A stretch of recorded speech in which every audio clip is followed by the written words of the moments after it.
Wow, it is windy out here today, so I'm gonna have to talk loud for the cameras. But right now we're exploring the mudflats here in Haines, Alaska. There's a water system pushing its way up through here. It's probably gonna draw in a bunch of really cool creatures. Lucky for me, I happen to bring this little net. Let's head out in there and see what we can find. Got it! Yes! Holy cow, my net is absolutely full of them. Oh, they're pricking me. Oh!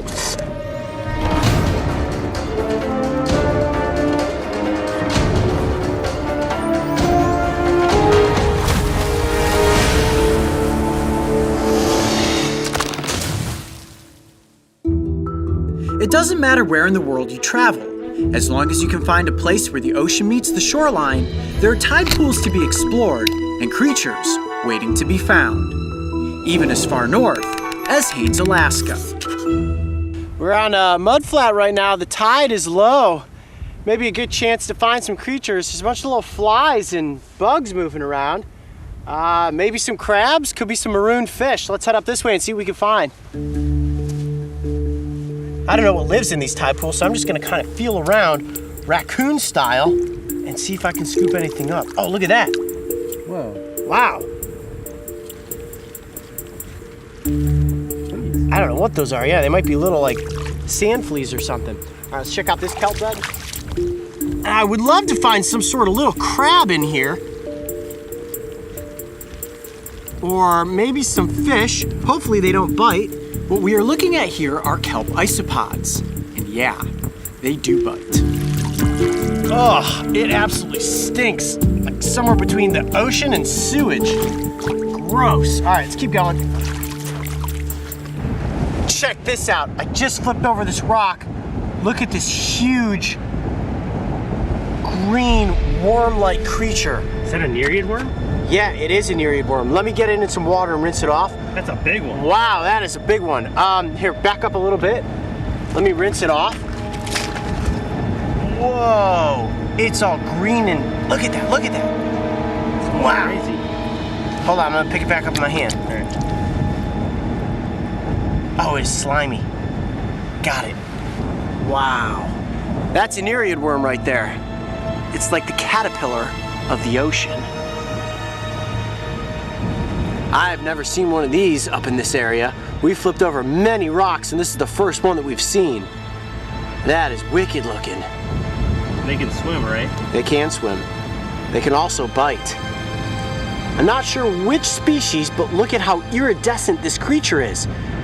Emerald in coloration, and it's just reflecting the sunlight. That is so cool looking. He's just kind of feeling around right now. You see his front pinchers out there. Oh, he tried to bite me. Did it hurt? No, it didn't actually bite, but I saw his pinchers come out. All right, I'm putting him back under his rock, and let's see what else we can find. After a near bite from the nereid worm, it was time we move on to the next spot. You never know what you will find at low tide, and these pools were alive with creepy crawlies. This could be a good rock to flip. Let's check this out. Whoa! Holy cow! Look at this, look at this. Where'd it go, where'd it go? It was a big prickleback eel. Right there. Got it. That's a good one. Wow, look at that. The rock prickleback has a distinct eel-like appearance. However, they are not considered true eels, but rather are a species of bony fish. They range up and down the Pacific coast and can reach nearly 2 feet in length when fully grown. Yeah, he's just slinking along, wanting to get back into the water. I think if we move in deeper, we'll find some pockets of water that potentially have some larger fish. When the tide recedes, animals will do their best to stay hidden in the deeper pockets of water. I often find that these areas yield the best results when attempting to discover creatures. And whether you are using your hands, or in this case a small dip net, all it takes is a little patience, and eventually your efforts will pay off. Guys, I got a pocket of water up here. It's like alive with fish. I can't tell what kind it is, but it's a little bit deeper, and I think we can definitely catch some. Come on. Okay, I can see them all moving up here in this pocket of water. I'm gonna just bring the net through, try to keep up with me. I'm gonna scoop up as many as I can. Let's see how many I can catch. Ready? Yep, go for it.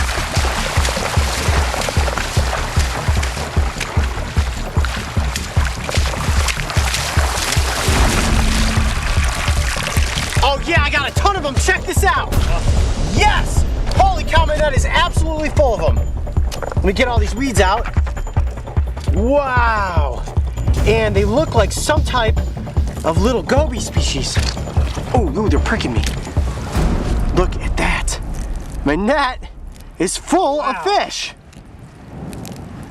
Wow, look at that. Okay, well, I've caught 6 of them in the net. And honestly, I'm not sure exactly what species of fish this is. They look like gobies, and I'm saying that because their head kind of looks like a tadpole. The body looks like a fish. They also have these little spikes coming out of the side of their head that are rather sharp. I'm gonna actually have to look these up, but they are absolutely filling up these little tide pools. They're absolutely everywhere.